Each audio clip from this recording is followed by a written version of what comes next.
ये कहानी है भगवान कृष्ण की प्रिय भक्त कर्माबाई की। कर्माबाई बचपन से ही अपने पिता जीवन राम को कृष्ण भगवान की पूजा करते हुए देखती थीं। वो कभी भी कृष्ण भगवान को भोग लगाए बिना भोजन ग्रहण नहीं करते थे। जब कर्माबाई 13 साल की थीं, तब एक दिन जीवन राम को तीर्थ पुष्कर स्नान के जाने की इच्छा हुई। साथ में उनकी पत्नी ने भी पुष्कर स्नान की इच्छा प्रकट की। जीवन राम अपनी बेटी को भी ले जाना चाहते थे, लेकिन दुविधा ये थी कि अगर वो सब घर से बाहर गए तो श्री भगवान कृष्ण को भोग लगाएगा कौन। तब जीवन राम ने इस नित्य कर्म की जिम्मेदारी कर्माबाई को सौंपी और कहा कि देखो बेटी कर्मा, सुबह भगवान कृष्ण को भोग लगाने के पश्चात ही तुम भोजन ग्रहण करना। कर्मा ने भी अपने पिता को हामी भर दी।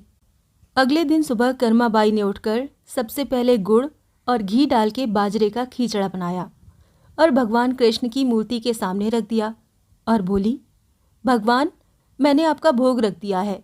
आपको जब भूख लगे तब खा लेना, तब तक मैं घर के काम पूरे कर लेती हूँ। इतना कहकर कर्मा अपने घर के काम में जुट गई। काम करते करते बीच बीच में आकर देखने पर जब कर्मा को ज्ञात हुआ कि श्री भगवान ने अभी तक खिचड़ा नहीं खाया है, तब उसे संदेह हुआ कि शायद खिचड़ी में घी या गुड़ कम है, इसीलिए भगवान कृष्ण भोजन ग्रहण नहीं कर रहे हैं। तब कर्माबाई ने खिचड़ा में थोड़ा घी और गुड़ और मिला दिया और मूर्ति के सामने बैठ गई। वो बोली, भगवान, मेरे पिताजी जब खिलाते हैं तब तो आप खा लेते हैं, तो अब क्यों नहीं खा रहे? और अभी तो पिताजी बाहर गए हैं, उन्हें आने में बहुत दिन लगेंगे।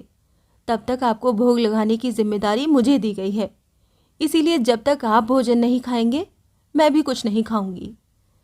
इस तरह जिद पर अड़ी नन्ही कर्मा की प्यारी बातों से कृष्ण भगवान का सिंहासन डोल गया और फिर मूर्ति में से आवाज आई, बेटी कर्मा, तुमने पर्दा तो किया ही नहीं, तो मैं भोजन कैसे ग्रहण करूं?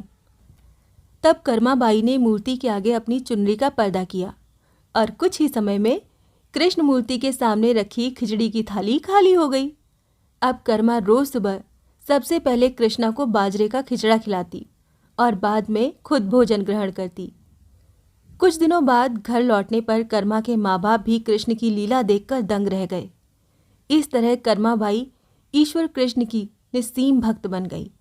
अपने जीवन के अंतिम दिनों में कर्माबाई भगवान जगन्नाथ की नगरी जगन्नाथपुरी में एक कुटिया में बस गई थीं।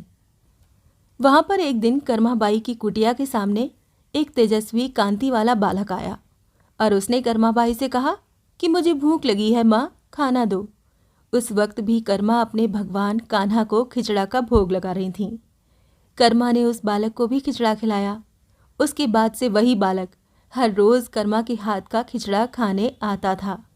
ये सिलसिला कई वर्षों तक चलता रहा।